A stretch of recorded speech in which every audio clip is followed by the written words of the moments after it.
Praise the Lord. 39 സങ്കീർത്തനം 1 വാക്യം. നാവുകൊണ്ട് പാപം ചെയ്യാതിരിപ്പാൻ ഞാൻ എൻ്റെ വഴികളെ സൂക്ഷിക്കുമെന്നും ദുഷ്ടൻ തൻ്റെ മുമ്പിൽ ഇരിക്കുമ്പോൾ എൻ്റെ വായ് കടിഞ്ഞാണിട്ട് കാക്കുമെന്നും ഞാൻ പറഞ്ഞു. അനുഗ്രഹിക്കപ്പെട്ട നല്ല ദിവസത്തിനായി നമുക്ക് സ്തോത്രം ചെയ്യാം.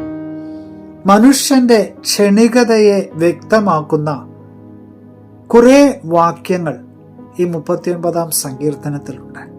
മനുഷ്യന്റെ ക്ഷണികമായ അവസ്ഥയ്ക്ക് ഒരു മൂല കാരണമെന്ന് പറയുന്നത് നാം ചെയ്യുന്ന നമ്മുടെ പാപങ്ങളാണ്. പാപം വാക്കുകളിലൂടെ സംഭവിക്കാതിരിക്കുവാൻ ഒരു ദൈവഭക്തൻ, ഒരു ദൈവ പൈതൽ എങ്ങനെ ശ്രദ്ധിക്കണമെന്ന് സങ്കീർത്തനക്കാരൻ ഈ ഒരു സങ്കീർത്തനത്തിലൂടെ നമുക്ക് പറഞ്ഞു തരികയാണ്. അതെ, പാപം ചെയ്യുന്നതിൽ നമ്മുടെ നാവിന് ഒരു വലിയ പങ്ക് ഉണ്ട്.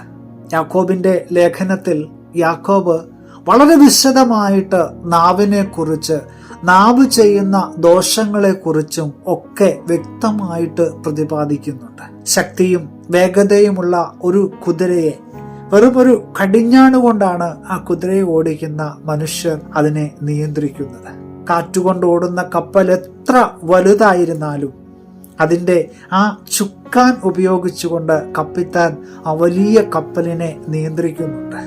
ഒരു ചെറിയ തീ എത്ര വലിയ കാടിനെയാണ് കത്തിക്കുന്നത്. അതുപോലെയാണ് വമ്പ് പറയുവാനായിട്ട് നമ്മുടെ ചെറിയ അവയവമായ നാവിന് അത് കഴിയും. ദൈവ പൈതലിൻ്റെ യഥാർത്ഥമായ ലക്ഷണമെന്ന് പറയുന്നത് അവൻ്റെ വാക്കുകളെ, അവൻ്റെ നാവിനെ നിയന്ത്രിക്കുവാനായിട്ട് അവന് കഴിയുമെങ്കിൽ അതാണ് ഏറ്റവും വലിയ ഗുണമെന്ന് പറയുന്നത്. പ്രിയമുള്ളവരെ, നമുക്കും ദൈവസന്നിധിയിൽ ഒരു തീരുമാനമെടുക്കാം. ഇത്തരത്തിലുള്ള സാഹചര്യങ്ങൾ പെടുവാനായിട്ട് നമുക്ക് അനേക പ്രലോഭനങ്ങൾ ഉണ്ടാകാറുണ്ട്. അത്തരത്തിലുള്ള സാഹചര്യങ്ങളിൽ എത്തപ്പെടാതിരിക്കുവാനായിട്ട് നമുക്ക് ശ്രദ്ധിക്കാം. അഥവാ അവിടെ എത്തപ്പെട്ടാൽ നമ്മുടെ നാവിനെ നമുക്ക് നിയന്ത്രിക്കുവാൻ കഴിയുമെന്ന് നാം ഉറപ്പുവരുത്തണം. ഇല്ല എങ്കിൽ വലിയ വലിയ പ്രശ്നങ്ങളിലേക്ക് നാം അറിയാതെ തന്നെ എടുത്തു ചാടേണ്ടി വരും.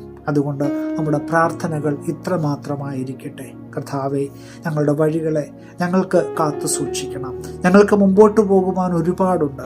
ജീവിത വഴിത്താരകളിൽ കർത്താവേ, ഞങ്ങളുടെ നാവ് കൊണ്ട് ഒരു പിഴവ് സംഭവിക്കാതിരിക്കുവാനായിട്ട് ഞങ്ങളെ സഹായിക്കണമെന്ന് നമുക്ക് ദൈവസന്നിധിയിൽ പ്രാർത്ഥിക്കാം. അങ്ങനെ ഒരു തീരുമാനമെടുത്തുകൊണ്ട് ഈ പുതിയ ദിനം മുന്നോട്ടേക്ക് യാത്ര തുടരാം. പുതിയ ദിനം അനുഗ്രഹത്തിൻ്റെ നല്ല ദിനമായി തീരട്ടെ എന്ന് പ്രാർത്ഥിക്കുന്നു. Have A blessed day.